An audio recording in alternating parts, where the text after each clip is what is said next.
So we are taking into account first the primary cells. What the primary cells they are?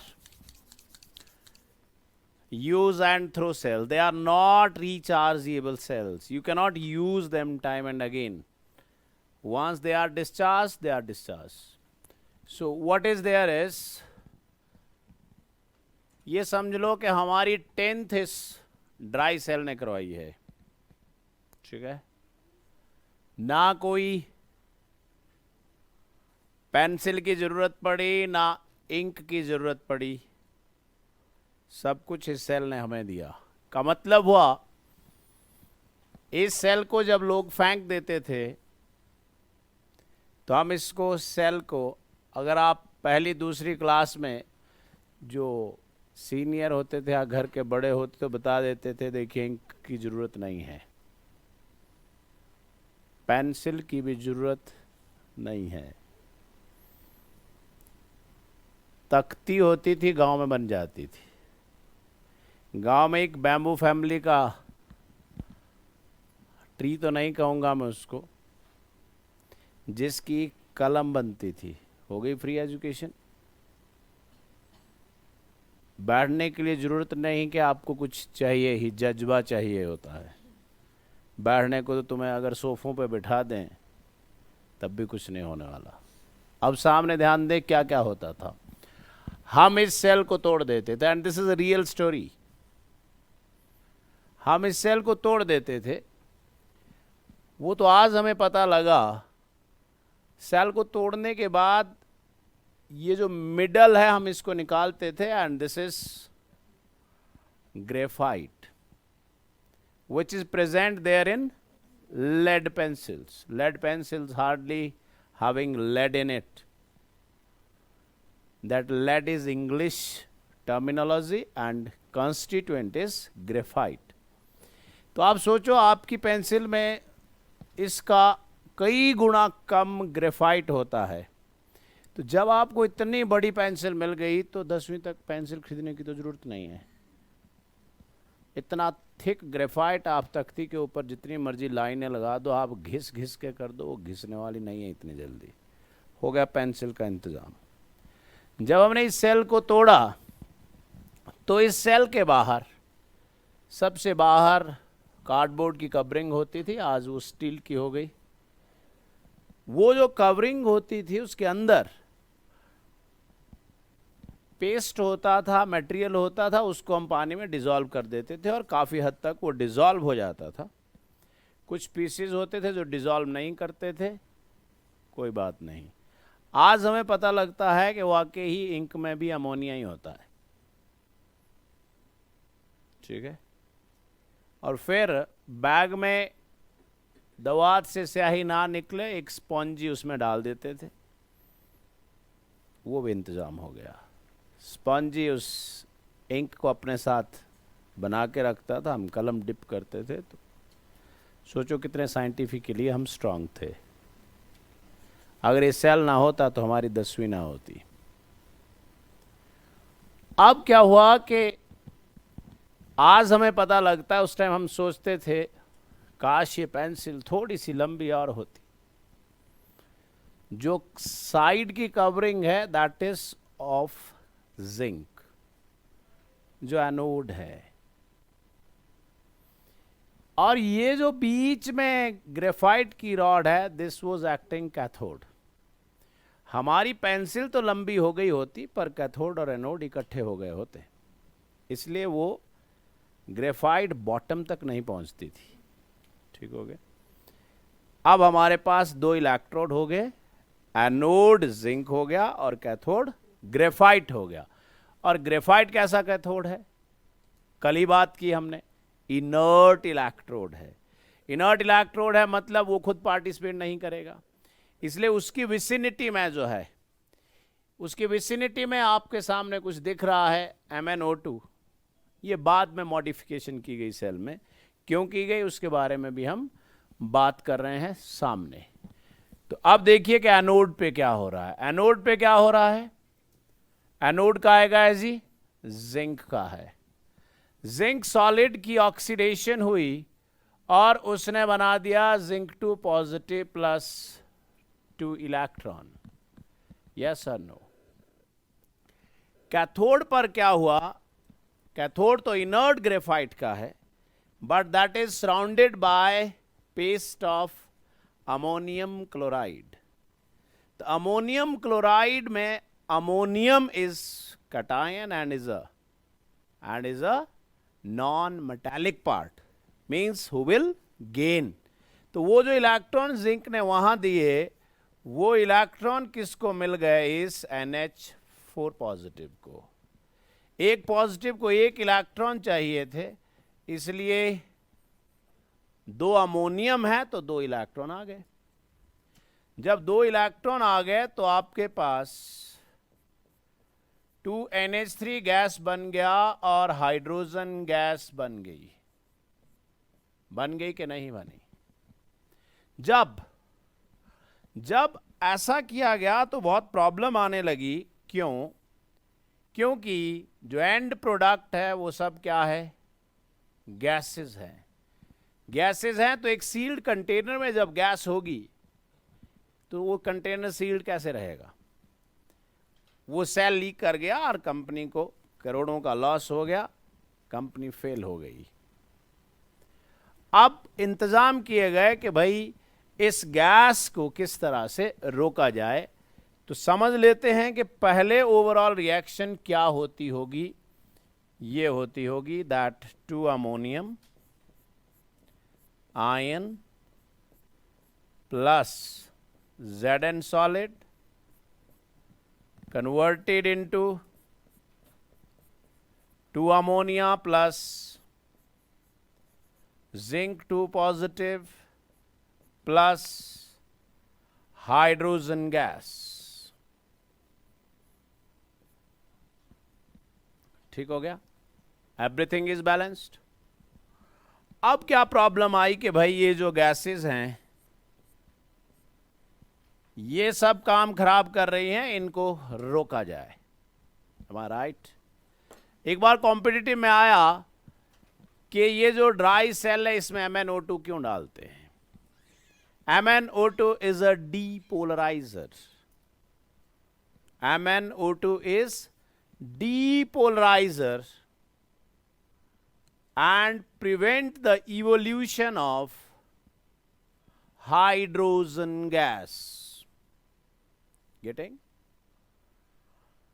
तो हुआ क्या कि इस दौरान उस कंपनी ने केमिस्ट को कांटेक्ट किया, केमिस्ट्री वाले को कहा भाई ऐसी प्रॉब्लम है. उसने कहा कि बस 10 करोड़ दे दो, प्रॉब्लम का सल्यूशन मैं बता देता हूं. उसने क्या सल्यूशन बताया कि तुम along with this MnO2 भी डालो.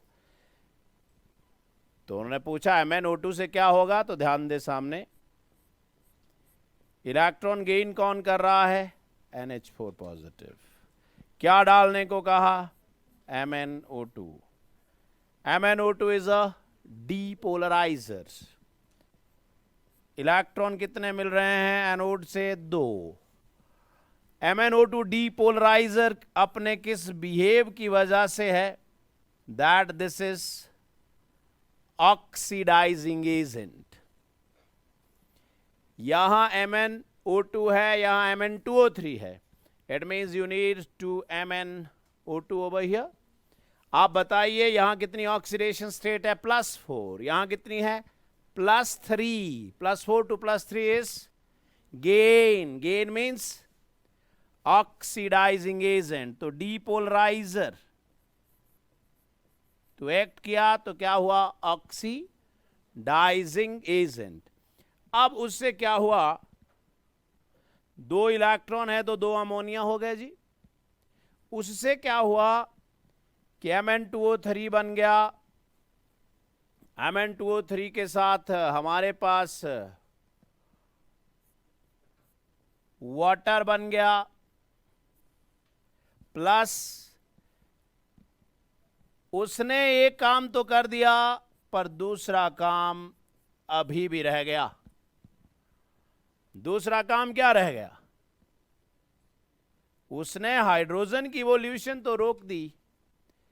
क्यों? क्योंकि उसने क्या बना दिया? 2 4s are 8, 2 3s are 6 and 2 8. कितने O है यहां? 4, यहां कितने हैं 4, एवरीथिंग इज बैलेंस्ड। क्या फायदा हुआ MnO2 को डालने से? क्या प्रोडक्ट में हाइड्रोजन नहीं है, तो वो जो हाइड्रोजन मैंने इधर ब्लॉक के अंदर लिखी है वो रोक दी किसने? MnO2 ने। This role of MnO2 is called depolariser. Getting? But company अगर पहले कुछ दिनों में फेल हुई थी, कंपनी ने उस केमिस्ट को देखा, भाई इतने दिन के बाद चलेगा, इसका मतलब तेरा एक्सपेरिमेंट काम कर गया, कंपनी ने उसको 10 करोड़ दिए, और महीने बाद कंपनी फिर फेल। अरे केमिस्ट की वैल्यू कोई 10 करोड़ थोड़ी। अब वो फिर आए केमिस्ट के बाद, देखो भाई यार आपने जो सोल्यूशन दिया वो तो ठीक है, पर फिर प्रॉब्लम आ गई। दूसरे कहा तुम क्या सोचते हैं कि 10 करोड़ में सारी उम्र खाओगे? 20 और दे दो, परमानेंट इलाज बता देते हैं। अब उसने क्या किया, एक बार क्वेश्चन पूछा गया, what is the role of this ZnCl2 in dry cell? अगर आपको ध्यान हो तो ये हमने क्वेश्चन सोल्यूशन चैप्टर में भी किया है, जिसमें पूछा गया था कि इसका आई फैक्टर पर कोई फर्क नहीं पड़ेगा। अब क्या हुआ, वो जो 2 अमोनिया इवॉल्व हो रहे थे, समझ में आ रही है बात? वो जो 2 अमोनिया इवॉल्व हो रहे थे, उनको रोकने के लिए अब हमने क्या मॉडिफिकेशन कर दी? क्या सोल्यूशन बताया उसने कि ZnCl2 डाल दो। ZnCl2 में Zn कौन है? Metal ion. मेटल आयन क्या होते हैं? Lewis acid. और ZnCl2 का Cl नेगेटिव कौन है? Lewis base. अमोनिया कौन है? Lewis base. लुईस बेस और लुईस एसिड जब मिलते हैं तो कौन सा बॉन्ड बनता है? Coordinate bond. Coordinate bond. जैसे ही वो अमोनिया वहां बनता गया, ZnCl2 ने उसकी इवोल्यूशन को रोक दिया। कैसे रोका? उसने उस अमोनिया के साथ जिंक का कोऑर्डिनेट कंपाउंड बना दिया, और अब कंपनी धड़ाधड़ चल रही है, बंदे को पैसे दे दिए गए, पता लग गया। अगर यहां एक्सेस अमोनिया हो तो फिर ये ऐसा भी कर सकता है, 2 अमोनिया और मतलब एक्सेस अमोनिया, तो कॉम्प्लेक्स क्या बना हुआ है? ZnNH3 होल ट्वाइस Cl2, ये बना हुआ है बेटा। तो एक्सेस अमोनिया के साथ अब ये क्या बन गया? अब बन गया ZnNH3 होल 4 Cl2। इसका मतलब उसने उस इवोल्यूशन ऑफ अमोनिया गैस को रोक दिया। अब सेल ठीक चल रहा है, बट जिस भी सेल के रिएक्शन के एंड प्रोडक्ट गैसेस या लिक्विड हो, वो सेल कभी रिचार्जेबल नहीं हो सकता। So we said this is a primary cell and this is use and throw cell. Is it okay?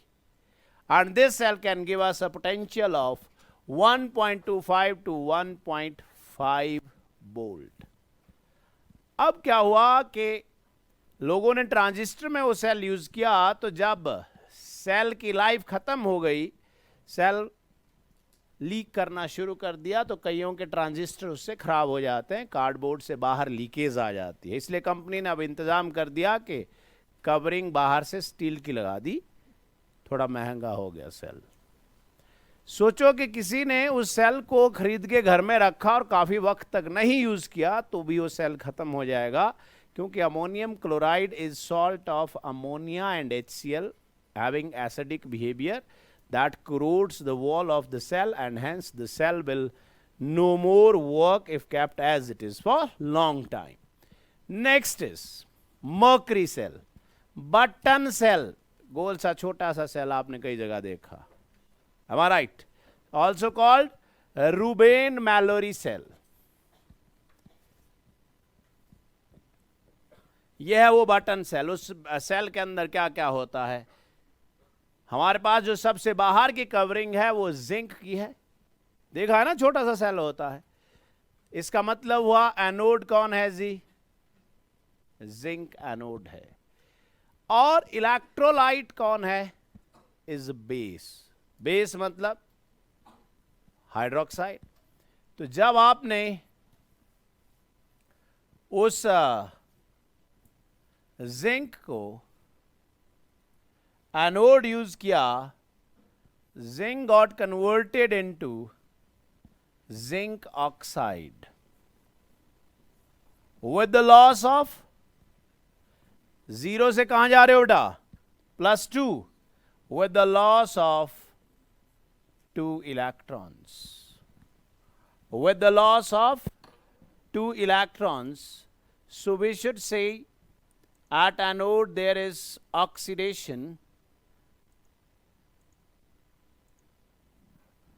and oxidation is loss of electron। और medium कौन सा है? बेसिक में आपने इसको बैलेंस करना है। हमने बोला था कि जहां इलेक्ट्रॉन होते हैं उससे ऑपोजिट साइड में आपने हाइड्रोक्साइड डालना है। बोलो कितना डालूं? 2 हाइड्रोक्साइड डालूंगे, नहीं डालूं? 2 हाइड्रोक्साइड डाल दिया जी।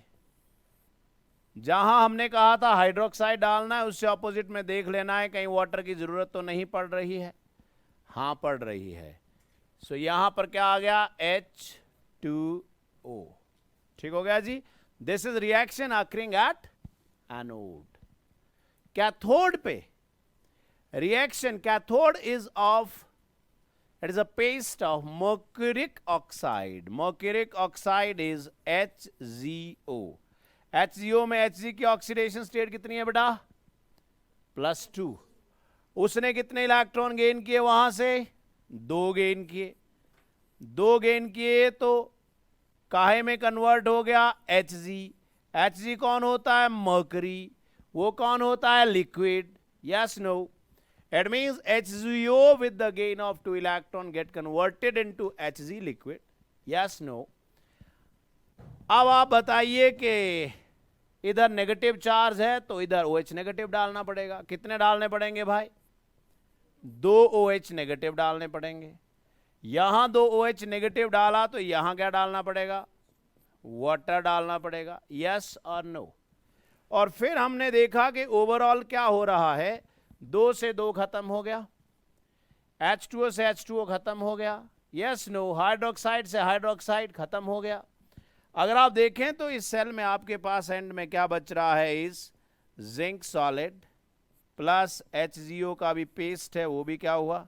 Solid, converted into zinc oxide plus Hg कौन? लिक्विड। मैंने अभी अभी कहा जिसकी फिजिकल स्टेट एंड प्रोडक्ट की लिक्विड है वो रिचार्जेबल नहीं हो सकता। क्यों? क्योंकि वो लिक्विड उन इलेक्ट्रॉन की विसिनिटी में नहीं रहता है।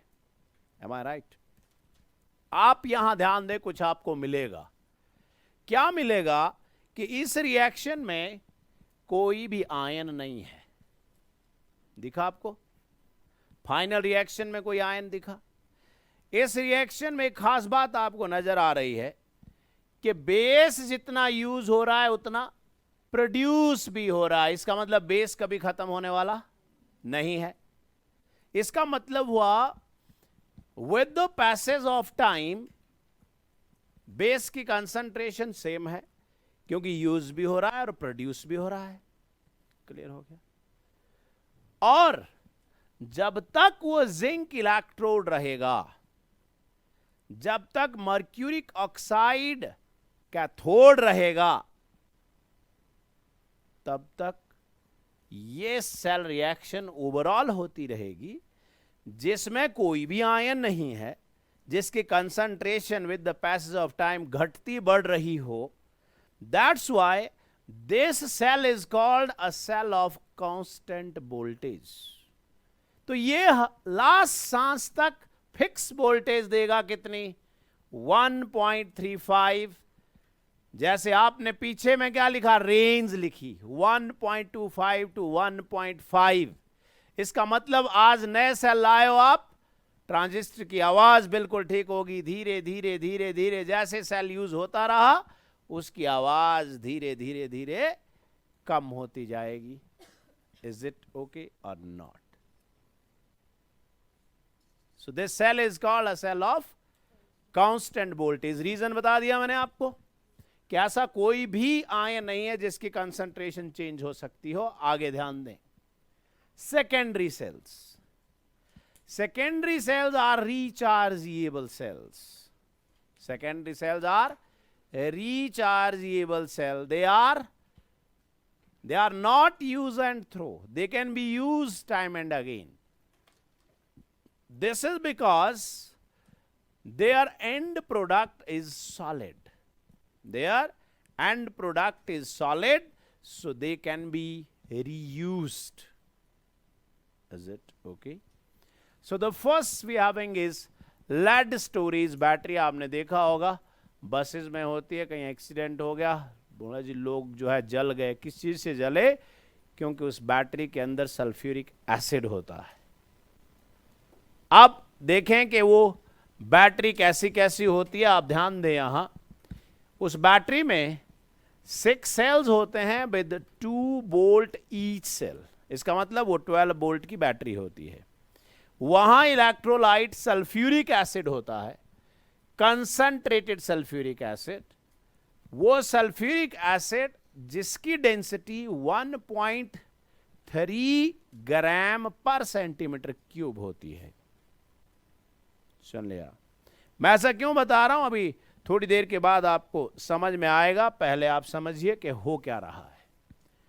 अब जो एनोड है लेड स्टोरेज बैटरी में, anode is of lead, PB anode है. और अभी आपने कहा कि इलेक्ट्रोलाइट कौन है? Sulphuric acid. सल्फ्यूरिक एसिड कैसा एसिड है? Strong acid. वो तो आयनिक फॉर्म में रहता है भाई.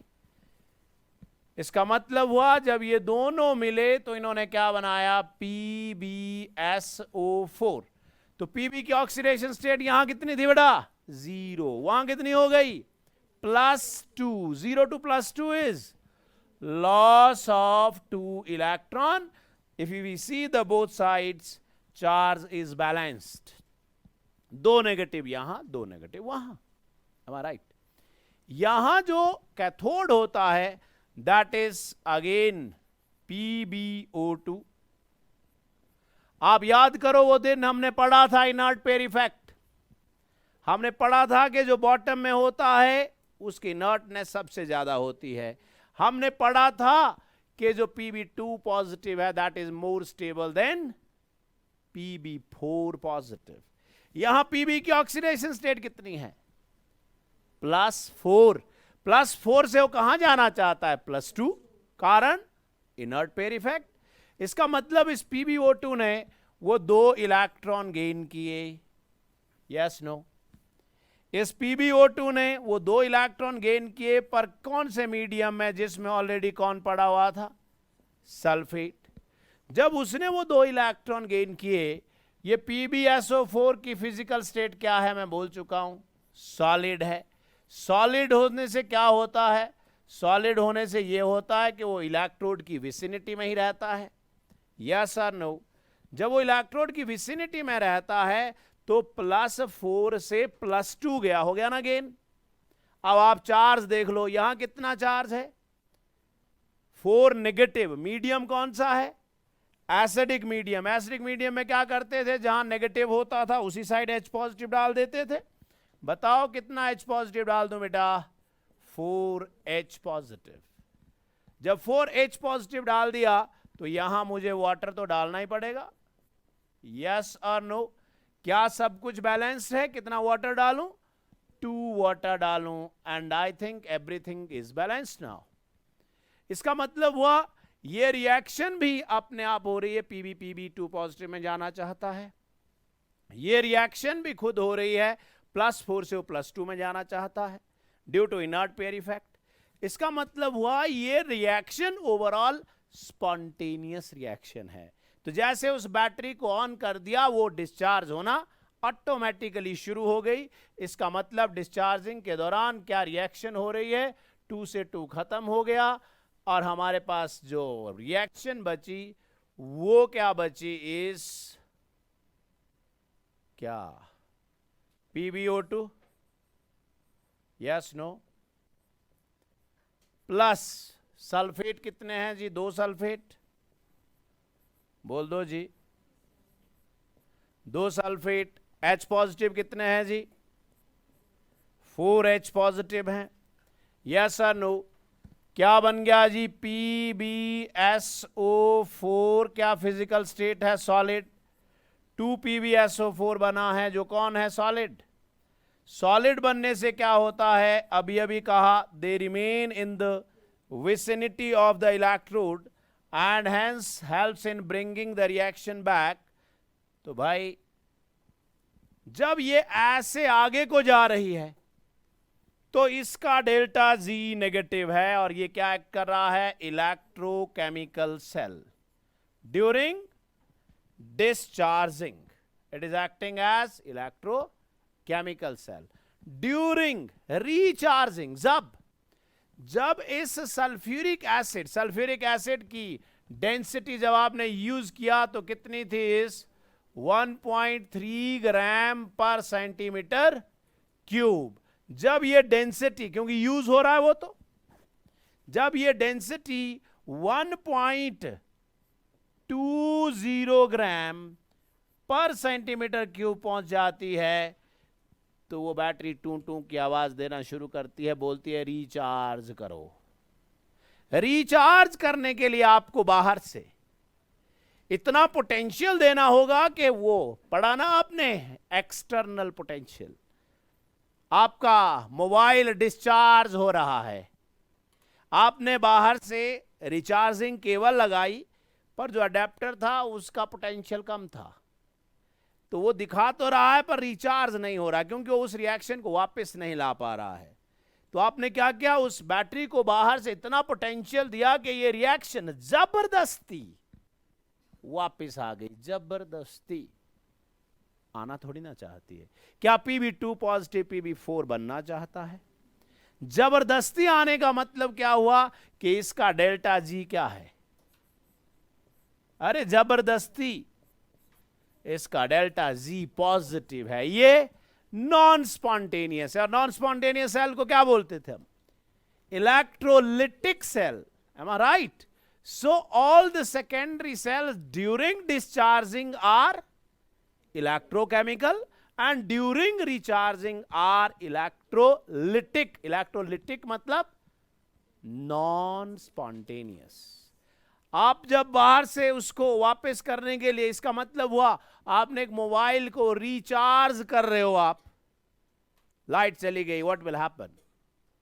अगर वो ऑन है इट विल स्टार्ट डिस्चार्जिंग, क्योंकि उसकी पसंद की रिएक्शन कौन सी है? डिस्चार्जिंग। तो इंसान ने उसी को ही यूज किया, क्योंकि रिएक्शन आगे को जाना चाहती है, इसलिए डिस्चार्जिंग से जो पोटेंशियल आएगा उससे वो मोबाइल चल रहा है। आपने देखा शाम को टू टू टू टू बंद, और फिर उसको रिचार्ज शुरू किया। Recharge means you are doing something against the will. वो जाना नहीं चाहती रिएक्शन उस डायरेक्शन में, आप जबरदस्ती भेज रहे हो।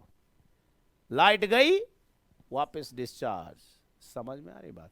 सो this is how this is a rechargeable cell. इसका मतलब हुआ रिचार्जिंग के दौरान, ध्यान दें यहां, रिचार्जिंग के दौरान जो रिएक्शन अभी एनोड पर हो रही है वो कैथोड पर हो रही होगी। अरे वापसी में ये क्या हो रहा है? रिडक्शन। वापसी में क्या गेन ऑफ इलेक्ट्रॉन नहीं हो रहा है? वापसी में क्या लॉस ऑफ इलेक्ट्रॉन नहीं हो रहा है? इट मींस ड्यूरिंग डिस्चार्जिंग दो रिएक्शन एनोड पर हो रही है, रिचार्जिंग के दौरान वो कैथोड पर हो रही होगी। डिस्चार्जिंग के दौरान जो कैथोड पर हो रही है, रिचार्जिंग के दौरान वो एनोड पर हो रही है। मतलब उल्टा लिख देना है सब कुछ। ये यहां लिखा तो एरो, समझ में आ गई बात? So this is lead storage battery. Next we having is nickel cadmium battery. Shortcut में कहीं लिखा होगा निकैड। निकल कैडमियम बैटरी। अब इस निकल कैडमियम बैटरी की अगर हम बात करें, यहां जो एनोड है, that anode is cadmium, and cadmium gets oxidized in basic medium to form cadmium hydroxide solid with the loss of 2 electron. The electrolyte is base with the loss of 2 electron. अब अगर right side में 2 electron है तो left में क्या लिखूं? 2 hydroxide, यही पढ़ा हमने बैलेंसिंग में. एंड द कैथोड इज निकल डाइऑक्साइड. निकल डाइऑक्साइड इज रिड्यूस्ड टू निकल हाइड्रोक्साइड, जो भी क्या है? सॉलिड है, with the gain of 2 electrons. Yes और no? with the gain of 2 electron. तो +4 से +2 गए with the gain of 2 electron. तो जब 2 इलेक्ट्रॉन का गेन हो गया तो यहां 2 इलेक्ट्रॉन, तो वहां क्या डालना पड़ेगा भाई? 2 OH नेगेटिव. 2 OH नेगेटिव से वहां कितने हाइड्रोजन हो जाएंगे? 4. तो यहां क्या डालना पड़ेगा? H2O. कितने H हैं? 4 H हैं, तो 2H2O. देखो जरा, 2 ऑक्सीजन यहां, 2 4 2 4, एवरीथिंग इज बैलेंस्ड. यस और no? So this is what? This is the reaction during discharging. So हमारे पास क्या आ गया? अब मैं आपको यह बताऊं कि वहां रिचार्जिंग क्यों हुई? क्योंकि PbSO4 कौन था? सॉलिड था. वो उसी इलेक्ट्रोड के नीचे है, वो हिल नहीं सकता है, उसी की विसिनिटी में है. आपने बाहर से पोटेंशियल दिया, उसकी ऑक्सीडेशन होना शुरू हो गई. बिल्कुल ऐसे ही यहां भी एंड प्रोडक्ट कौन है? सॉलिड है. So should I right the equation is cadmium solid plus, yes, निकल डाइऑक्साइड सॉलिड. ये OH से ये OH खत्म हो गया, plus 2H2O. yes, no? This is reaction occurring during discharging, and we will be getting end product as cadmium hydroxide solid. Yes, nickel hydroxide solid. Is it okay? And जब आपको ये cell recharging मांगेगा तो आपने इसको recharge कर दिया, reaction वापस हो गई. इसका मतलब हुआ कि हमारे पास रिचार्जिंग के दौरान जो रिएक्शन पहले कैथोड पे हो रही थी, अब वो एनोड पे हो रही होगी. जो एनोड पे हो रही थी, अब वो कैथोड पे हो रही होगी. इज इट ओके और नॉट? ये भी रिचार्जेबल हो गया, क्योंकि जो सॉलिड है वो वापस कन्वर्ट हो जाएंगे, इसलिए वहां रिचार्जिंग हो जाएगी. हो गया जी nickel cadmium battery. The last cell is fuel cell. Fuel cell. Fuel cell में क्या किया जाता है? हाइड्रोजन और ऑक्सीजन को एनोड और कैथोड से, अब आप बताओ, ऑक्सीजन गेन करना चाहती है या हाइड्रोजन? कौन ज्यादा इलेक्ट्रोनेगेटिव है? ऑक्सीजन. तो हम कैथोड की साइड से ऑक्सीजन पास करेंगे और एनोड की साइड से हाइड्रोजन. यहां देखिए कितने कंपार्टमेंट होते हैं. एक कंपार्टमेंट जिसमें आप गैसेस पास कर रहे हो, दूसरा कंपार्टमेंट जिसमें इलेक्ट्रोलाइट है, इलेक्ट्रोलाइट यहां बेस होता है, तीसरा कंपार्टमेंट कहीं हाइड्रोजन और ऑक्सीजन के मिलाने से कभी वाटर नहीं बनता. We need very expensive catalyst like platinum et cetera. तो कितने कंपार्टमेंट हो गए? गैस का एक हो गया, इलेक्ट्रोलाइट का एक हो गया, कैटलिस्ट का एक हो गया. ऐसा क्यों बता रहा हूं? आगे जाके बात करेंगे.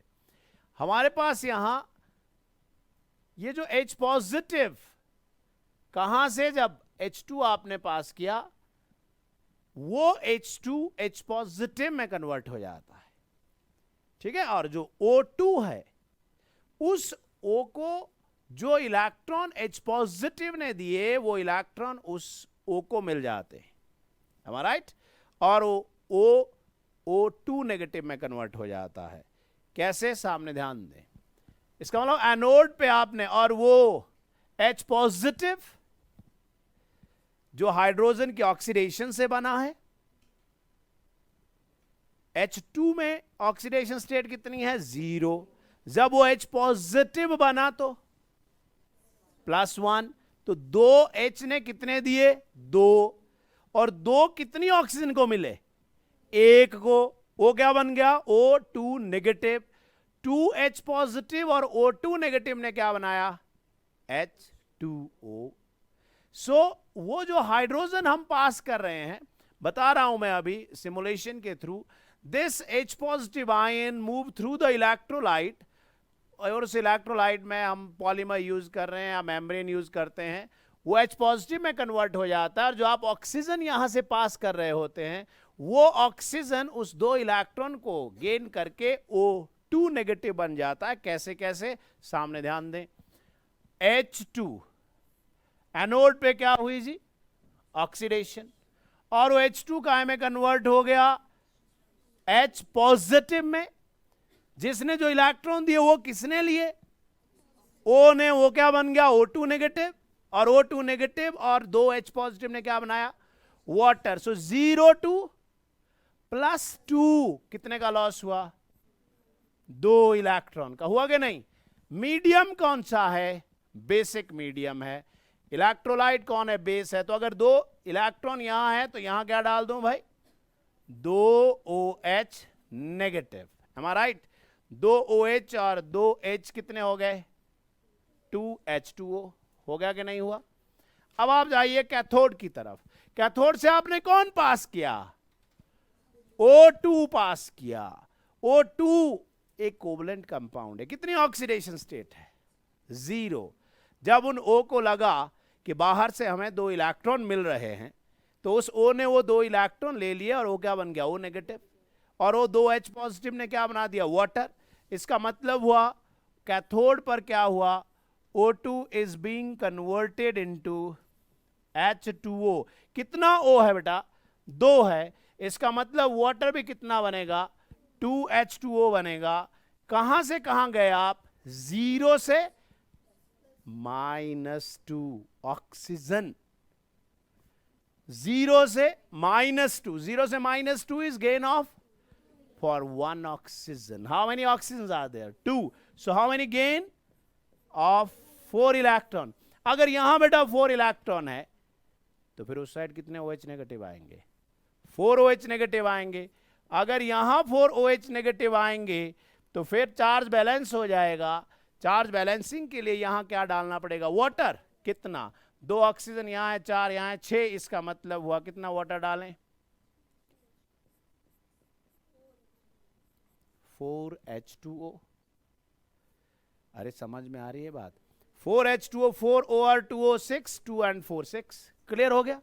अब आप ध्यान से सुनो थोड़ा, देखिए गेन तो 4 का है पर लॉस तो सिर्फ 2 का है। आपने पढ़ा था रिडॉक्स में, loss and gain should always be. इसका मतलब ऊपर वाली इक्वेशंस को कितने से मल्टीप्लाई कर दें, 2 से मल्टीप्लाई कर दो। ठीक हो गया बेटा। तो जब आपने इसको 2 से मल्टीप्लाई कर दिया तो यहां क्या हो गया, 4 वाटर। अरे 4 वाटर नहीं हो जाएगा, आपने उसको 2 से मल्टीप्लाई कर दिया तो कर दो, तभी पता लगेगा आपको। 2H2 हो गया, 4OH नेगेटिव हो गया,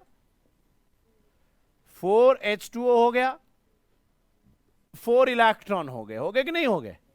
अब 4 इलेक्ट्रॉन से 4 इलेक्ट्रॉन खत्म हो गया, 4H2O से 4H2O खत्म हो गया। M I right.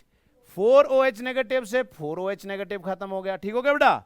क्या बचा आपके पास, 2H2 plus O2 giving rise to 4 H2O4 या 2, giving rise to 2H2O, and the value of this potential हमने कल लिखी थी is 1.23 वोल्ट। कितनी वैल्यू है जी? 1.23 वोल्ट। अब आप ध्यान से सुनो, ये यहां क्या हो रहा है, इस देखिए वहां क्या हो रहा है। ये H2 पास किया आपने, वो H पॉजिटिव में कन्वर्ट हुआ और इलेक्ट्रॉन गए, और कैथोड पर किसको मिले? O को मिले, और O क्या बन गया? O2 नेगेटिव, और दो H पॉजिटिव और O2 नेगेटिव ने क्या बना दिया? Water. This is how this fuel cell is working. And इस फ्यूल सेल की खास बात यह है कि ये fuel cell, this is operatable at a very high temperature of even 70 degrees Celsius and is hence used by the astronaut. Used by the astronaut. अब इस सेल में क्या क्या हमने देखा, जरा हम देख लेते हैं। कैथोड पे कौन था भाई? एनोड पे कौन था? पहले तो बात करो, H2 काय में कन्वर्ट हो रहा है? H2O में। और एनोड पे कौन था? O2 काय में कन्वर्ट हो रहा है? H2O में।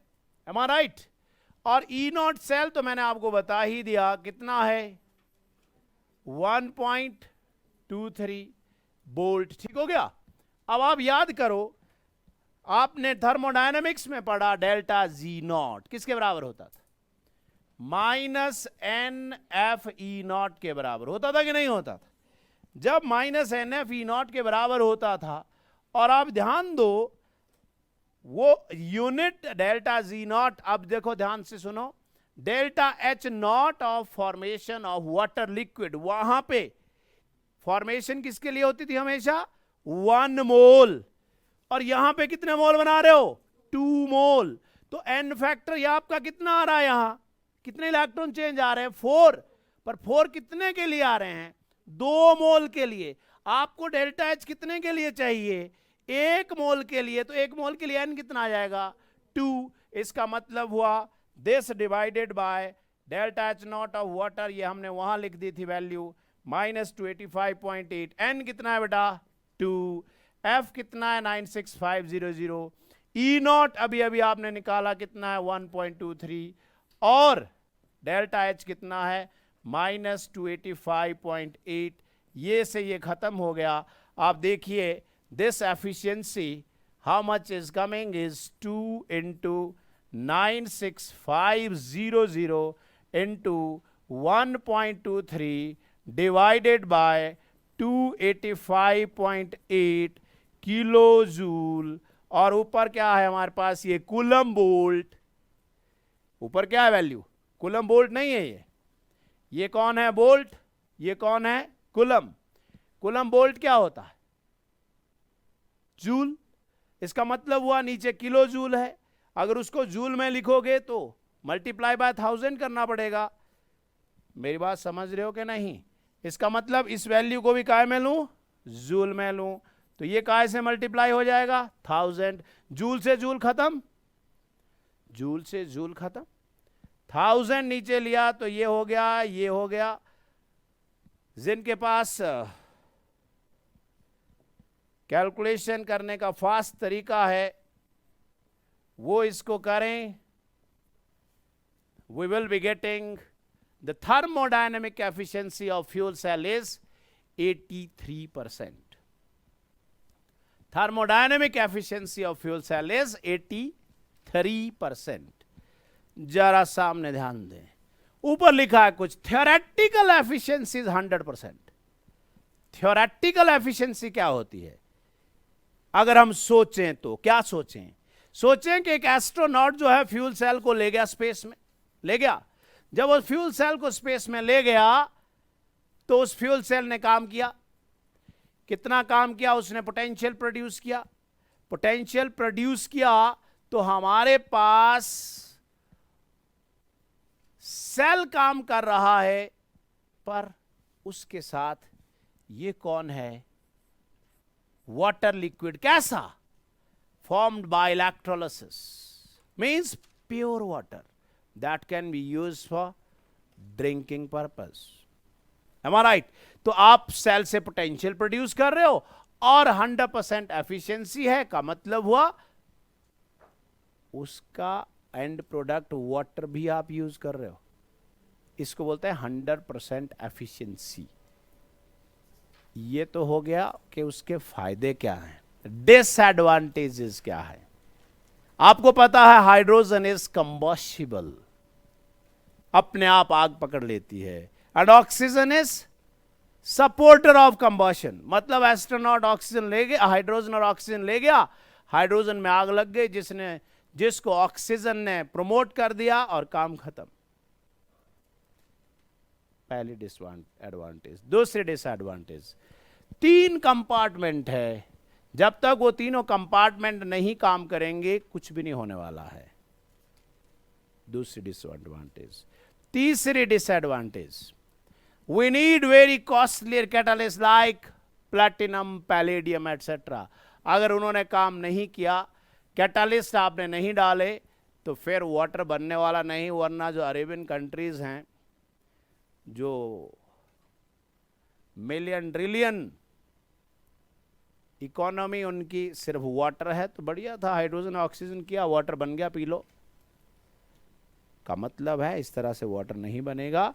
We need very costly catalyst like platinum and palladium to carry out that. ठीक हो गया. बात करते हैं कोरोजन की. Corrosion is what? This is slowly eating away of the metal by the moisture, leading to the formation of its oxides, hydroxides, carbonates and sulfides. And when that corrosion is studied particularly for iron is called rusting. So we see the mechanism what is happening. हुआ यूं के बरसात के दिन थे, बरसात के दिन थे, एटमॉस्फेयर में ये तो है ही है. बरसात के दिन थे, बरसात के दिन थे तो ऐसा हो गया, बारिश हो गई, बारिश हो गई तो फिर कार्बोनिक एसिड बन गया. कार्बोनिक एसिड कैसा एसिड है? वीक एसिड है, कार्बोनिक एसिड बन गया. कार्बोनिक एसिड क्योंकि वीक एसिड है, इसलिए वो एटमॉस्फेयर में ऐसा रहने लगा. M I right? क्लियर हो गया. और उस मॉइस्चर में लोहे की एक रॉड पड़ी थी, कील पड़ी थी, कुछ भी पड़ा था. अब वो जो आयरन है, we know reduction potential of iron is Fe2 positive by Fe. The value is minus 0.44. Yes, no? Minus 0.44 volt. Am I right? This is the E naught value. अब क्या हुआ कि एनोड पर क्या हुआ, अभी बात नहीं करते. जब ये वहां था तो ये क्या कर रहा था? इस कार्बोनिक एसिड का ये जो H पॉजिटिव है, this is demanding electron from that iron piece. बोले तेरा रिडक्शन पोटेंशियल का देना इलेक्ट्रॉन. और उस आयरन की शुरू हो गई ऑक्सीडेशन. और वो जो 2 इलेक्ट्रॉन उसने लूज किए, वो 2H पॉजिटिव ने गेन किए और वो बन गया नेसेंट हाइड्रोजन. ओपन एटमॉस्फेयर में ऐसा हो रहा है तो मैं कैसे भूल जाऊं कि वहां ऑक्सीजन है and nascent hydrogen is very reactive, इसलिए उसने वहां क्या बना दिया। तो अगर मैं O2 लिखूं तो कितना H2O बना, तो 2 बना, तो कितने नेसेंट हाइड्रोजन बने, तो 4 नेसेंट हाइड्रोजन बने, तो गेन कितना का करना पड़ा, 4 का करना पड़ा, तो Fe कितने रहे होंगे। ठीक हो गया। और अब ये से ये, hello, so what we are getting here, the overall reaction is we are getting 2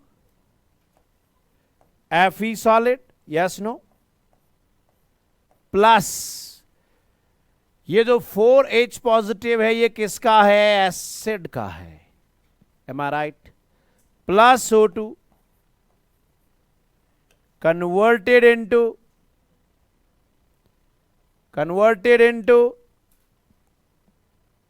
2Fe, 2 positive plus 2H2O। इस रिएक्शन को 2 स्टेप में से मैं एक स्टेप में ले आता हूं। I am getting it 4H positive plus 4 electron plus O2 giving rise to 2H2O। अभी अभी आपने कहा this value is 1.23, E0 is 1.23, तो इसका रिडक्शन पोटेंशियल ज्यादा है भाई, उसका रिडक्शन पोटेंशियल कम है। इसका मतलब हुआ उस बारिश के पानी में वहां एक इलेक्ट्रोकेमिकल सेल काम कर रहा है। एक बच्चा गया, तुम नहीं, तुम बूढ़े हो गए, एक बच्चा गया जिसका रेजिस्टेंस कम है, उसने उस कील को उठाया, उसको 1.67 वोल्ट का झटका लग गया, क्योंकि वहां इलेक्ट्रोकेमिकल सेल काम कर रहा था। कौन था वो इलेक्ट्रोकेमिकल सेल? एनोड कौन था भाई? Fe। काय में कन्वर्ट हो रहा था? Fe2 positive. कैथोड कौन था वहां? ऑक्सीजन H पॉजिटिव, जो नेसेंट में अल्टीमेटली तो ऑक्सीजन वाटर में कन्वर्ट हो रही है ना। E0 ऑफ राइट कितना है जी? 1.23 माइनस E0 ऑफ लेफ्ट कितना है जी? और उस बच्चे को, और तुम में से कोई यार तो ऐसे मजाक कर रहा, कहां इसमें तो है ही नहीं, अभी तुम बूढ़े हो, वो बच्चा है, उसका रेजिस्टेंस कम है, उसको झटका लगा। So that can give a potential of 1.67 volt. आप सामने ध्यान दें क्या हो रहा है। दिस इज जो वाटर ड्रॉपलेट थी, Fe2 पॉजिटिव बना दिया उसने, आयरन की क्रोजन शुरू कर दिया। इसका मतलब हुआ, मैं बहुत लंबा चौड़ा भाष्य नहीं दूंगा, इस रिएक्शन को रेफरेंस मानूंगा कि जहां पर एसिड रेन होती होगी। एसिड रेन का मतलब हुआ पोल्यूशन बहुत है, SO2, CO2, SO3। इसका मतलब है CO2 ने तो सिर्फ कार्बोनिक एसिड बनाया था, पर आप ध्यान दो, अगर कहीं पोल्यूशन रहा होगा तो उसने सल्फ्यूरस एसिड बना दिया होगा, और वहां क्रोजन का रेट और फास्ट होगा का मतलब हुआ anything who will increase the acidic impurities will increase the rate of corrosion। वहां पे एसिड रेन हो रही थी, SO3 was converted into H2SO4। इन सबसे वहां पर क्या हो गया, इस H पॉजिटिव बढ़ गया। H पॉजिटिव बढ़ गया तो क्या हुआ? कोरोजन का रेट बढ़ गया। इसका मतलब जो एंटी रस्ट सब्सटेंसेस होते हैं वो क्या करते हैं? जब हम उन एंटी रस्ट सब्सटेंसेस को बोलते हैं, they are basic alkaline sodium and potassium phthalates. इसका मतलब वो किसको खत्म कर रहे हैं? H पॉजिटिव को खत्म कर रहे हैं, इसलिए कोरोजन खत्म हो रहा है। आप सरफेस को पेंट कर रहे हैं, क्या कर रहे हैं? सरफेस को पेंट करके वाटर के कांटेक्ट को मेटल के साथ हटा रहे हैं, क्योंकि पेंट इज नॉन पोलर, वो वाटर उसके साथ स्टिक नहीं करेगा। तो इसलिए कहते हैं कि जो एंटी रस्ट सब्सटेंसेस है, उनका नेचर क्या हुआ, उनकी पीएच क्या हुई, ग्रेटर देन 7। ग्रेटर देन 7 ने H पॉजिटिव खत्म कर दिए तो कोरोजन का रेट खत्म कर दिया, ठीक हो गया। This very important question given in NCERT. Why the sea going pipes, they are connected with magnesium block, magnesium hulls. मोटी मोटी पाइप्स होती हैं और उनको मैग्नीशियम के ब्लॉक के साथ अटैच किया जाता है। मेरी बात को ध्यान से सुने, अगर मैं मैग्नीशियम के रिडक्शन पोटेंशियल की बात करूं तो -2.37 है और आयरन का -0.44 है। आपने आयरन पाइप को, मोटी मोटी पाइप्स अर्थ की हुई है, सारा मॉइस्चर उनकी तरफ जा रहा है और थोड़े दिनों के बाद उनका काम खत्म। हमने क्या किया, उसकी पाइप से कनेक्ट कर दिया मैग्नीशियम को। मैग्नीशियम आवाजें दे दे के बोल रहा है किसी को इलेक्ट्रॉन तो नहीं चाहिए, इधर आओ मेरे पास, क्योंकि मेरा पोटेंशियल कितना है, -2.37। मैं बुला बुला के मॉइस्चर को अपनी तरफ बुला रहा हूं। आयरन पाइप रह गई ड्राई, सारा मॉइस्चर कहां चला गया, मैग्नीशियम के पास।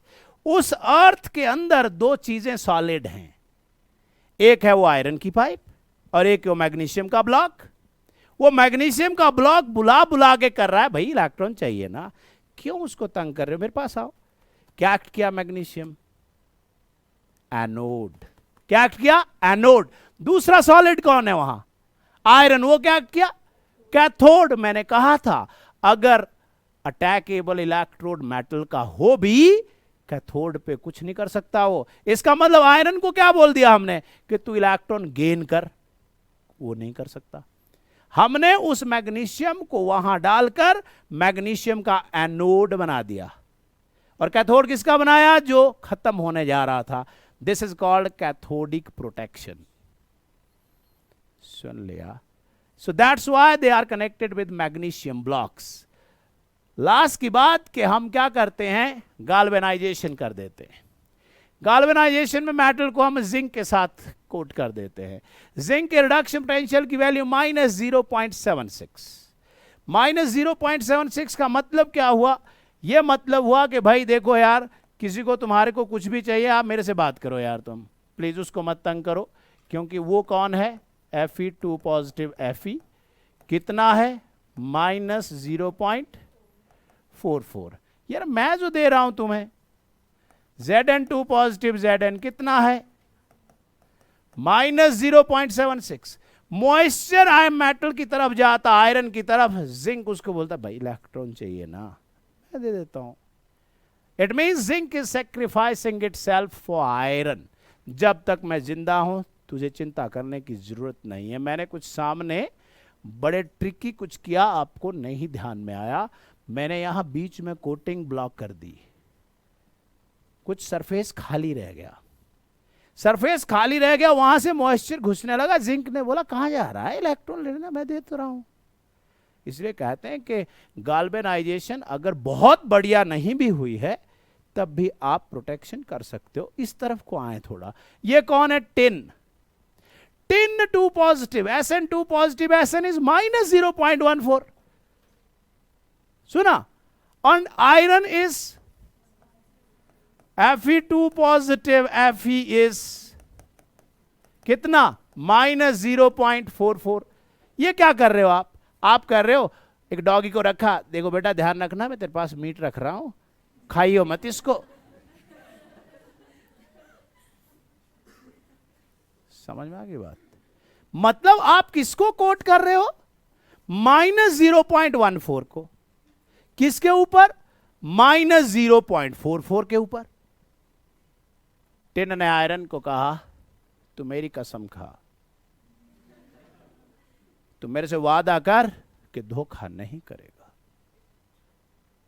आयरन ने कहा बिल्कुल नहीं, अगर तू धोखा नहीं करेगा मैं तुझे बचा सकता हूं, पर अगर धोखा दिया तो बहुत बुरा होगा।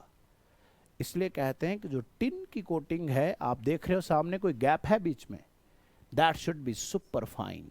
आयरन कहीं से दिखना नहीं चाहिए, क्योंकि आपकी एनसीईआरटी में लिखा है इफ टिन प्लेटिंग के बाद कोरोजन शुरू हुआ, it will occur at a rate double than the previous rate. Moisture ने आयरन की ऑक्सीडेशन शुरू की, टिन ने बोला तूने मेरे साथ धोखा दिया, अब मैं भी नहीं तुझे बख्शूंगा। Once the corrosion of iron will be started, it will proceed at a rate double than the original corrosion, because oxidation will not only be done by moisture but also by tin। तो आप बोलोगे tin कैसे moisture से बचाएगा? Tin के reduction potential की value उतनी कम नहीं है, इसलिए मॉइस्चर उसकी उतनी फास्ट उससे इलेक्ट्रॉन नहीं ले सकता, इसलिए वो एक कोटिंग बनाकर उसको प्रोटेक्ट करता है। इसलिए मैंने कहा कि बीच में गैप बिल्कुल नहीं होना चाहिए। That should be super fine. So thank you very much, have a nice time.